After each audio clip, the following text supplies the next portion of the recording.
welcome to Going Mad. My name is Kaylee. And my name's Vanessa. I just gave that intro a lot of energy. Yeah, you did. So, a little bit too much. Yeah. Whatever. It has been a while since you introed, though. It has. So we took a couple weeks off, so I needed to come back with some gusto. It was good, actually. That's what needed to happen. Thanks. Thanks. Alrighty, so today we're going to kind of do a little bit of a hybrid episode. It's been a while since we've done a hybrid, but Vanessa's going to give some spooky updates that she has been given. She's been giving spooky updates you've done it a couple of times now on the same topic. Uh-huh. And then she's also going to go into the James Rupert murders. Mm-hmm. And then I'm going to talk about Lizzie Borden and those murders, plus the little paranormal stuff around her. So, yes. As always, you can find us on Facebook, Instagram, YouTube. Our podcast is on Apple, Spotify, Stitcher, Pandora. We're everywhere. Mm-hmm. If you have any spooky stories or any topics really that you want us to cover, email us at goingmadpod@gmail.com. Send us a message on Facebook. Send us a message on Instagram. Rate and review. Let us know what you like. Let us know what you don't like. We'll fix it. Maybe. We'll see. I don't know. Maybe. Maybe. We'll see. But anyways, take it away, Vanessa. Oh, our merch. You forgot to mention that. Oh! We do have some merch. Yes. We have a shop button on our Facebook page, or if you don't have Facebook, it's at Teespring. I do want to say something. I do have a Going Mad t-shirt, and I dried it, and it shrunk. So either don't hang dry it or buy a size bigger, because it did shrink good amount. So just throwing that out there for you guys. Yeah, mine, I hang dried. Yeah, I hang dried mine. I hate hang drying clothes, but if you're like me and hate doing that, just buy a size bigger and then dry it in the dryer, and it'll be fine. There you go. Yeah, and if you have any problems trying to find it, just let us know, because it's on Teespring, but their search is kind of hard, I feel like, to find certain things. So just let us know if you guys need help, and we'll help you out. Anywho, I just wanted to throw that out. And now I'm going to give a spooky update on my house. If you guys have listened, especially in the first episode, I gave out all the stories. But now I just give a little update every time something weird happens in my house. And I think it's been a while since the last spooky thing that's happened. Yeah, I think so, yeah. Yeah, I was happy about it, because of course I don't want anything spooky happening in my house. It can happen in other houses, fine, but my house, I don't like it. And yeah, I was just thinking about this the other day. I'm like, man, nothing weird has happened lately, and boom, this happens. And I'm like, great, of course. Spoke too soon. You spoke too soon. Mm-hmm. Okay, so a little background to the story. I was getting stuff out of the dryer, like some clothes and stuff to get ready for the day, and I accidentally grabbed a face mask. You know, we're in a pandemic, you gotta wash those things. I just accidentally grabbed it, and I didn't notice until I went to the bathroom. And in the bathroom, I have these hooks, you know, where you can put towels or clothes on.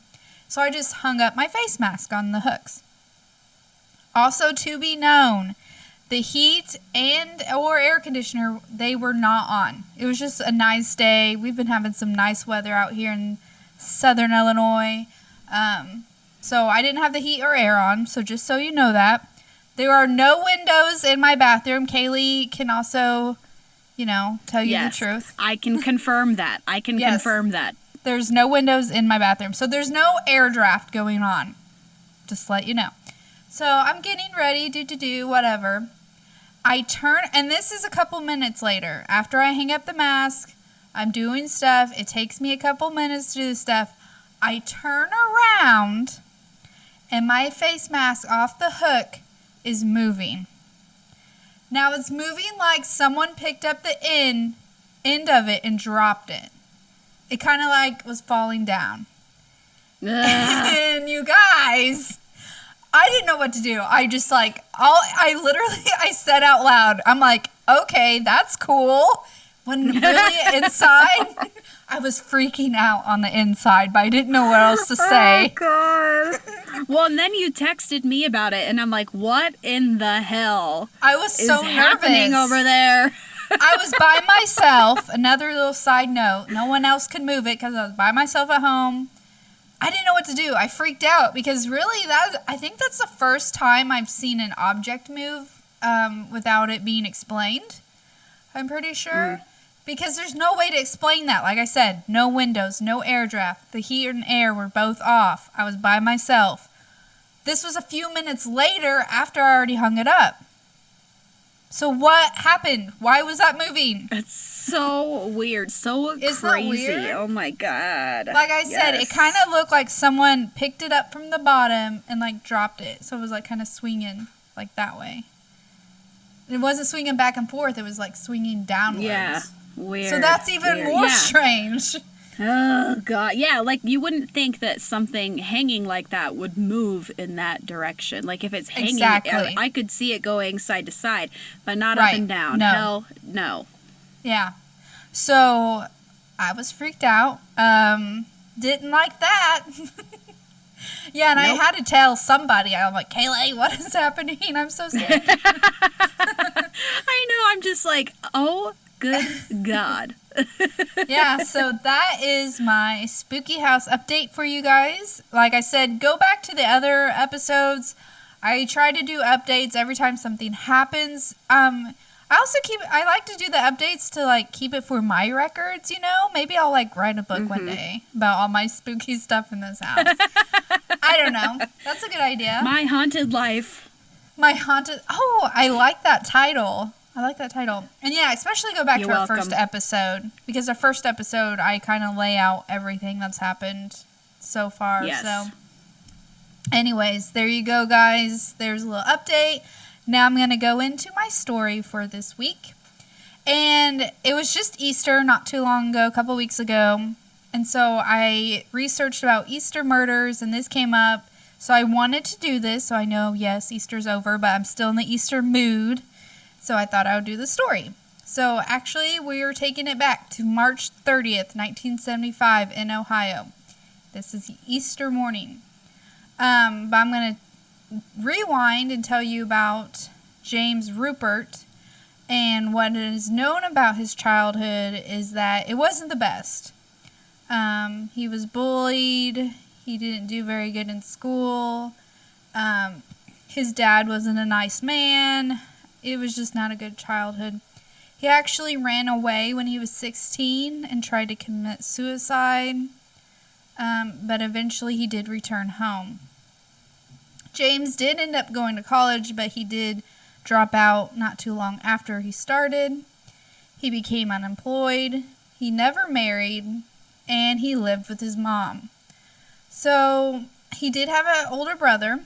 And his older brother was actually a very successful man in his life. He had a degree, he had a job. He even married, and this kind of like hurts my soul, but he married James's ex-girlfriend. Oh, no! Yeah, there should be a rule. Do not marry or date your siblings' exes. Don't do that. Especially if there's some sort of childhood trauma or Right. this guy was bullied, because you never know. They might snap. So they, James's brother and his wife actually ended up having 8 children altogether. Holy That's crap. a lot of kids. Yeah. So James is living with his mom still, and his mom is just getting annoyed, like her grown son is just drinking all the time, can't hold down a job, James owes his mom money, he actually owes his brother money also. And now let's get back to Easter morning. So James's brother is Leonard, that's his name, and Leonard's wife Alma. And their 8 children all come to Grandma's house, which is James's mother, for an Easter egg hunt in the front yard. James was not participating because he was hungover and was sleeping it off upstairs. So, after James finally wakes up around 4 p.m. in the afternoon, he decides to load his guns. And that would be 4 guns altogether. Oh, God. That's a lot of guns. And he loaded them all up. And he just calmly walks into the kitchen, and you guessed it, he just starts shooting. First his brother, then Alma, his brother's wife, and then after that his mother. Just shoot them all up. And then after that, who is left? The kids. Oh, no. The children! He kills all 8 of the children. So altogether, if you're keeping track, that's 11 people. 11! He just shot and murdered. He just decides to say, screw it. Bang, bang, bang, bang, bang, right, bang, and keeps bang. going. Yeah, he just woke up on Easter and decides to just take out his whole family. Good God. It was actually estimated that all of this occurred within only 5 minutes, so it was very quick. Wow. Very, very quick. James ended up staying in the house 3 hours after he killed everybody. I'm not sure what was happening then, but he did calling the police. He did surrender when they got there. And so obviously he was guilty, but he did try to plead insanity. During the trial, what was his insanity? What was he insane for? Hungover? That's not insanity. Yeah. He probably brought his childhood up. Yeah. Anyways, like I said, during the trial, it was found out that he had fired 35 rounds. Oh my! That's between 11 people. That's so. My question then would be, who did he spend the most on? I would think his mom or his brother. I think I read that actually he shot the children, most of the children, more than once to ensure that they were dead. Ugh. So awful. Of course he was found guilty, and is spending the rest of his life in prison. Good. Which is very good. I'm glad that happened, but I'm not happy that I can't believe he just. Well, like I said earlier, in a past episode, my little catchphrase: just leave, don't kill. If you're unhappy, leave. Leave. Just leave. Do not kill. Correct. Please. For the love of God. Please. But to throw some paranormal in the mix, the house that all of this did happen, it was cleaned up. They put in new carpets.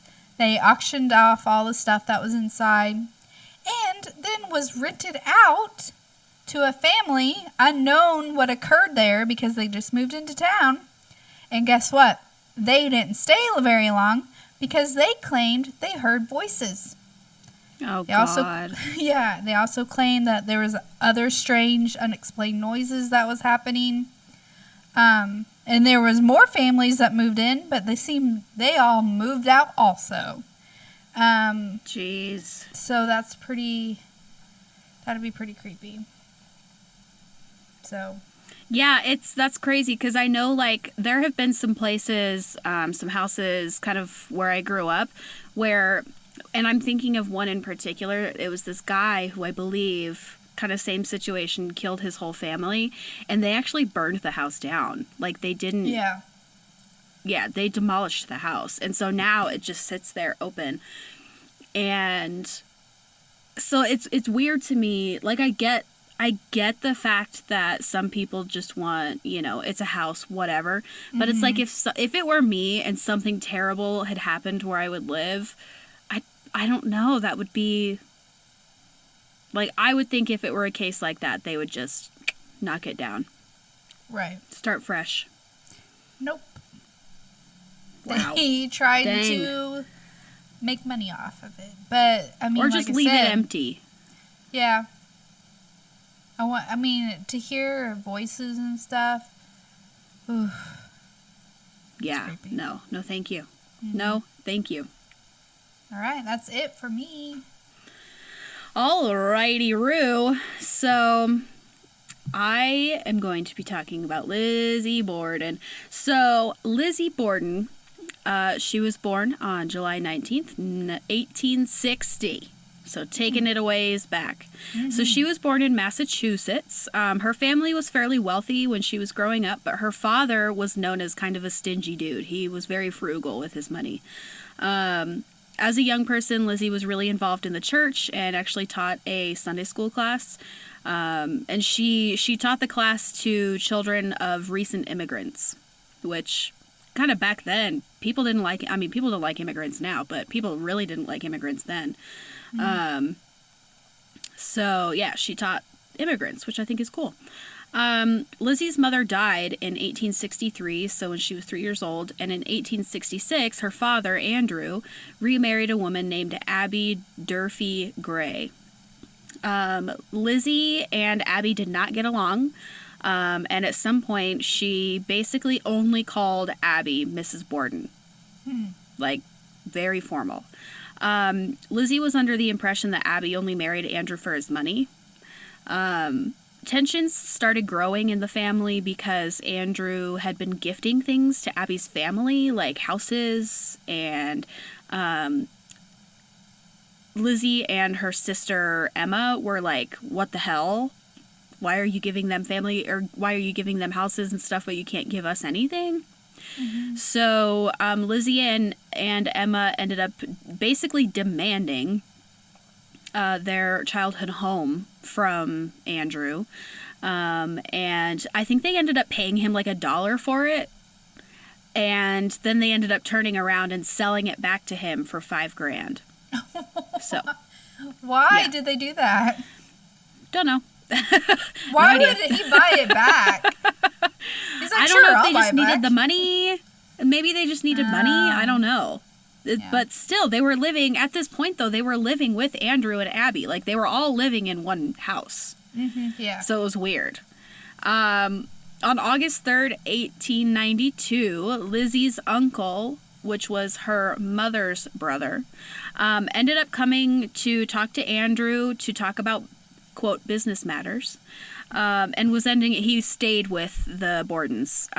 A few days prior to this, the family actually had been violently ill, thinking that they possibly had gotten food poisoning from some mutton that had been left out on the stove and then later used for meals. Yeah. But Abby thought that someone had tried to poison them because Andrew was not a popular guy. People didn't like Andrew. So she thought they were poisoned, but I do have a feeling it was food poisoning. Because they never, were able to prove that it was poison. Like, there's no real evidence that shows that it was poison. So on August 4th, 1892, John, who is the girl's uncle, had been conducting some business with Andrew. He ended up leaving the house around 8:48 that morning to go visit a sick family member that was just right down the road, and said that he would be returning around noon to have lunch with them that same day. Andrew left the house around 9 a.m. to go take a morning walk. Emma was out of town. I don't really know where she was, but she was not there. Around 10:40 a.m., Andrew decided that he was going to lay down for a nap, and Lizzie said that she was going to go into the backyard to the barn. It was said that Abby was at the doctor's during this time, but there's really, no one really knows where she was. Maggie, which is the family's maid, was taking a nap upstairs in her room as well, all during this same, 10-minute, there's a 10-minute window of they're all doing this, going out and doing things. According to Lizzie, around 11:15 a.m., she heard a very hard, quote, heavy fall and subdued groaning, end quote, coming from the house. Lizzie then goes on to say that she walked into the house and saw that the screen door was open, and she walked in to see that her father had been killed, yelling, quote, "Come down quick, father's dead. Somebody's come in and killed him," end quote. That is what, and she was yelling at Maggie, because, like I said, at the time, they didn't really know where Abby was. Maggie then came downstairs and saw that Andrew was on the couch and had been axed to death. So, Maggie, this is, right now, this is going to be like, why are you saying this? But it will come up later. So, Maggie noticed that Lizzie was wearing a blue, unstained dress. They believed that Andrew had been asleep when he was killed because there really was no sign of a struggle. At this time, Lizzie had asked Maggie to run across the street to grab the doctor. Once again, no one really knew where Abby was at this point, but Maggie brought over a neighbor, and according to Maggie, this is when Lizzie said, "Oh yeah, I heard Abby come in and go upstairs. Why don't you go check and make sure that's where she is?" So that's when Maggie and the neighbor walk upstairs to see that Abby had also been axed to death.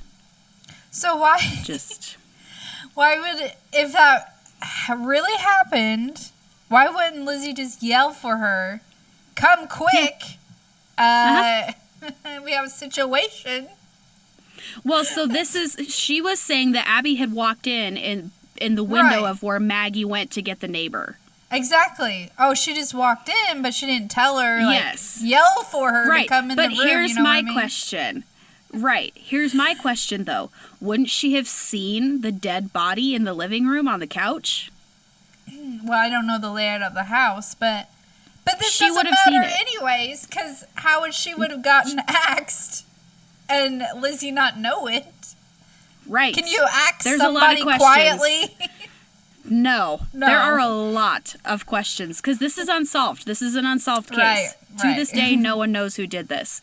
So, yeah, I'm just like, how in the 10 minutes or so did Abby get home and then get killed without Lizzie knowing? Exactly. Right? B, why would Abby walk in and not immediately realize that her husband had been killed? Yep. You know? Like, why would she have gone upstairs? So, I'll tell you why. Because, I don't really know, but it was, this is kind of the theory. This is what they thought at the time. Abby had witnessed someone killing Andrew, and so she fled upstairs, and that's when she was killed.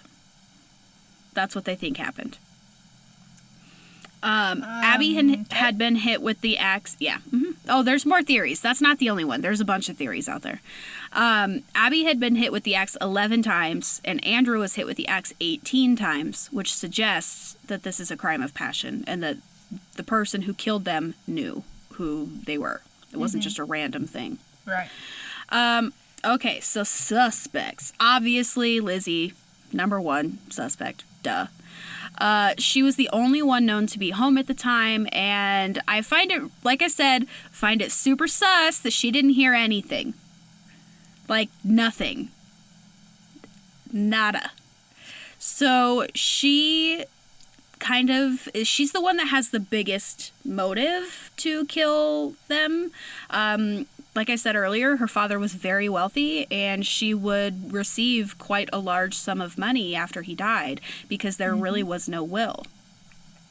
After Abby and Andrew had died, Lizzie and Emma ended up inheriting everything, and they bought a house, like, right after they died.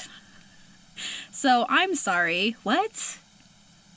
Like, boom, house, purchased. What? No. So, Lizzie ends up getting brought in for questioning, and during her testimony, she said that she just kind of had very inconsistent answers, and it was found that she had burned a dress after the murders, stating that it had some paint on it, and that's why she burned it, was because there was paint on the dress. Yeah, no. So remember, this was not the dress and the one that she burned was not the dress being worn when it happened. She was wearing a different dress. So there's some theory behind that she committed the murders, went upstairs and changed, and then came back downstairs and then called for the maid. But once again, the maid would have heard everything. Like, it's just, this just makes that's zero weird sense. Too. The maid not hearing anything is super strange. Right. So then they were saying, here's the other thing. They're like, well, it couldn't have been Lizzie changing because those dresses at the time were very hard to get in and out of, and she had a very, very short window of opportunity to do that. So they're like, it couldn't have been her. It just couldn't have been her. But also, though, why would you burn a dress if it just had paint on it back then? Right. You can't just go to the Walmart and buy new clothes, you know, like. Right. You would probably still have to wear it if it was just paint. So, well, that's why she burned it, because she's like, well, I can't wear it anymore. It's got paint on it. But it's like, why not just throw it out? Why do you have to burn it? Or why wouldn't you just give it to someone who, you know, there's probably a lot of poor people around. Yeah. There could have been a lot of different ways to handle that, but no, she decided to burn it. But the dress that she was wearing that day did get taken into evidence. So, who knows? The thought was that she had, like I said, she had done the deed, gone and changed before anyone saw her, but like I said, very slim window, and she would have had to have been very, very quick about it. There was a pharmacist that testified against Lizzie while she was on trial, saying that she had tried to buy a poison called prussic acid, or prussic acid. Prussic acid? I don't know. But she had tried buying this poison the day before the murder, but unfortunately that ended up, like, it did get dismissed later, so there really was no truth to that. Like I said, she ended up going on trial for the murder, or for the murders, but she was acquitted due to just lack of physical evidence. Many people believe that she is still guilty to this day. I believe she did it. That's just me, and though. the maid helped. Yeah, I'll get to that. Okay. I'll get there, lady. Because of this case, it was just kind of a big deal, and like I said, everyone thought that Lizzie did it. There was a nursery rhyme that kids would chant, saying, quote, Lizzie Borden took an axe and gave her mother 40 whacks, and when she saw what she had done, she gave her father 41. End quote. That's good, but she it's actually not did accurate. not do. No, it's not. It is not accurate at all. Nope. It's catchy, though. Definitely weren't 40. Right. Well, my question is, why 40 and why 41? Like, why? Is it just for, I don't know. That's weird. So, what was it? What'd you say, 11 and 18? 11 and 18. Yeah, it doesn't go. If you sing it red. I figured. Yeah. 40's a lot. I know. So there was another suspect. The second suspect in this case was John Morse, which is their uncle. Yes. Like I said earlier, he had been there doing business with Andrew. And this theory is actually a relatively new theory. It wasn't brought to anyone's attention until there was a book written about this case, and their author proposed this as a theory. So remember how I said earlier that he had left the house, right? And he wasn't going to be back until noon. Well, his alibi was that he was visiting a sick relative down the road with the town doctor. But that same doctor was said to have been at the house inspecting the Borden's bodies. So, whoops. Riddle me that, Batman. So, another weird part is that Abby's body was found in the room that John was staying in. And so, there's that. But it was also said, it was said that she was up there making the bed when she was murdered. That was kind of the theory. Well, so that's kind of the thing. And even beyond the maid doing that, that would have been something that Lizzie or Emma would have done. And since Emma was out of town, that would have been something that Lizzie would have done. So, yeah, all just pointing all at Lizzie. During Lizzie's trial, she was asked about a will. This is another kind of weird thing. She was asked about a will, and Lizzie stated that she didn't know anything about a will, but that John had been speaking about one years before. So she thought there might have been one, but wasn't sure, but only knew that John had been talking about it. So. Okay. Suspicious. So, that's theory number 2. Theory number 3 was that Maggie did it. Like I said earlier, Maggie was the maid. She had been upstairs in her room trying to take a nap at the time of the murders. Once again, don't you think she would have heard something? You would have. She herself even stated that she had not been asleep yet, so she would have been able to hear something. Yes, for sure. In BuzzFeed Unsolved, they covered this, and the two guys, one of them was sitting in Maggie's room, and the other one went down into the room where Andrew died and started making noises, and you could 100% hear everything that was happening. So it's like she would have heard something, for sure. Yeah, people think that it's, once again, a little too strange that someone just managed to walk into the house without anyone noticing, even though there were 2 people in the house at the time. One of them just so happened to get murdered, which he was asleep. Remember, they think he was asleep when he was murdered because there was no evidence of a fight. So, just saying, someone had to have been quiet. And if you're walking in the front door, I'm sorry, if that were me though, and I was sleeping in a quiet house, I'd hear everything. If I heard someone trying to open my door, I would hear it and wake up. Yeah. So, I don't know. It's all just a little too coincidental. So there's the theory that Maggie and Lizzie killed them together. Yes. Because that Maggie and Lizzie were lovers and Abby caught them. So they killed them. That's just a theory. It's never been confirmed nor denied, but it's a theory that that's what happened. And I know that there was a movie that came out not too long ago about this, and that was the main theory that they went with, was that Maggie and Lizzie were hooking up in the barn, and Abby walked in on them, and boom, they died. So people kind of didn't necessarily think that this was false because there's a theory that Lizzie had a very well-known crush on an actress, and it actually had caused Emma, her sister, to move out of the home that they had lived in together. But once again, no real evidence to support this. So, it's all just crazy. So like I said earlier... I was just going to say, like, if they were lovers or not, I still think they had to have done it together. It's the only thing that makes sense. Maybe, Maggie was scared of Lizzie because she could have threatened her. She's like, you better help me. You know what I mean? Like, here's what I think happened. I think that Lizzie killed I think Lizzie killed Abby first. And because there was that time there where she was not accounted for, and so they think that she died before Andrew did, like right after the uncle had left.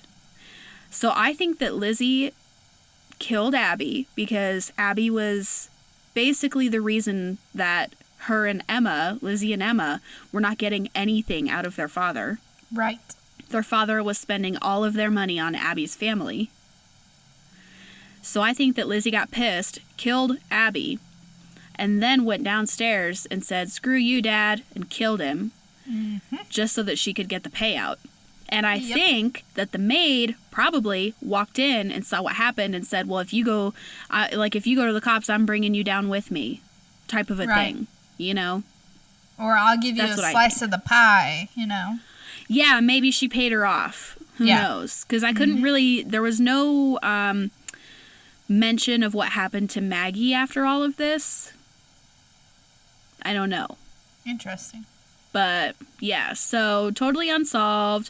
I think it will remain unsolved. I don't think anyone will figure out what happened, especially since it was so long ago. So yeah, exactly. Right. So now the house that they were all murdered in still stands to this day in Fall River, Massachusetts. You can visit it. You can do tours. And it's actually a bed and breakfast, so you can stay there if you want. Yes, I want to do that. Yeah, cool. It looks really cool. So Lizzie actually did die in this house on June 1st, 1927. It said that she haunts her room. And from what I saw, most people just kind of hear voices and hear things moving in the house. It just kind of have some weird occurrences. In Andrew and Abby's room, there's a picture of Andrew on a desk, and people will leave money there for him because, you know, he was so stingy with his money. And so it's said that if people take his money from the desk, that they'll get scratched because that pisses him off. Oh. So, yeah. It's also said that John, the uncle, haunts the room where he was staying in. And there's a room in the house where they say that you can hear children.